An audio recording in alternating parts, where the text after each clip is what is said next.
भारत में अब विपक्ष बांग्लादेश में हिंदुओं के अत्याचार के खिलाफ खुलकर बोलने लगा है।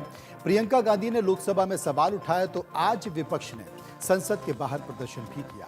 इधर बांग्लादेश के अंतरिम हालत की बात करें तो शेख हसीना के पतन के बाद बांग्लादेश की जनता के साथ साथ पूरी दुनिया को बांग्लादेश के नई सरकार के लिए होने वाले चुनावों का इंतजार था। बांग्लादेश के अंतरिम नेता मोहम्मद यूनिस ने सोमवार को एक टेलीविजन संबोधन में कहा कि बांग्लादेश 2025 के अंत में या फिर 26 की पहली छमाही में संसदीय चुनाव कराने की योजना बना रहा है।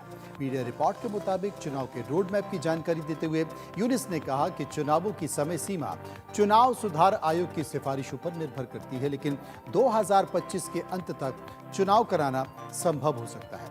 विजय दिवस के दौरान टेलीविजन संबोधन में यूनिस ने कहा कि अगर राजनीतिक आम सहमति तय करती तो चुनाव कराना होगा, बल्कि न्यूनतम सुधारों में एक सटीक मतदाता सूची के साथ चुनाव पूरा करना होगा, लेकिन यह 2025 के अंत तक संभव हो सकता है।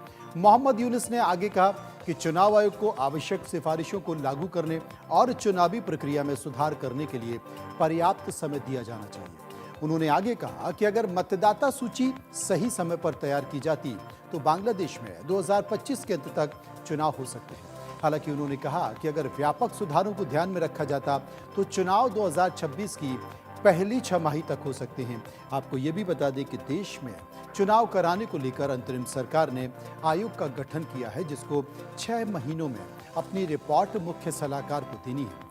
मीडिया की रिपोर्ट के मुताबिक यूनिस ने कहा कि मतदाता सूची का काम इस बार ज्यादा चुनौतीपूर्ण है, क्योंकि वोटर्स ने पिछले 3 चुनावों में हिस्सा नहीं लिया है और मतदाता सूची का 15 सालों से सत्यापन भी नहीं हुआ है। आपको बता दें कि शेख हसीना विरोधी चुनाव प्रक्रिया में इस वजह से हिस्सा नहीं लेते थे क्योंकि उनका मानना था कि वोट डालने का कोई मतलब नहीं है, क्योंकि हसीना प्रशासन धांधली से चुनाव जीतता है। अब बांग्लादेश में चुनाव पर क्या बोले हैं यूनिस, ग्राफिक के जरिए समझा देते हैं। हालांकि मैं सारी चीजें बता ही चुका हूं, लेकिन फिर भी एक बार ग्राफिक्स को देख लेते हैं कि अगले साल के आखिरी में चुनाव होगा और 2026 के शुरुआत में हो सकता है। यूनिस पर तारीख तय करने का काफी दबाव भी बना हुआ है।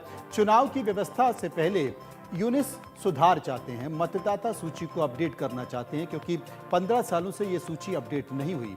अब यूनिस तारीख पर राजनीतिक दलों की सहमति जरूरी है और उस पर वो सहमति बनाने का प्रयास भी करेंगे।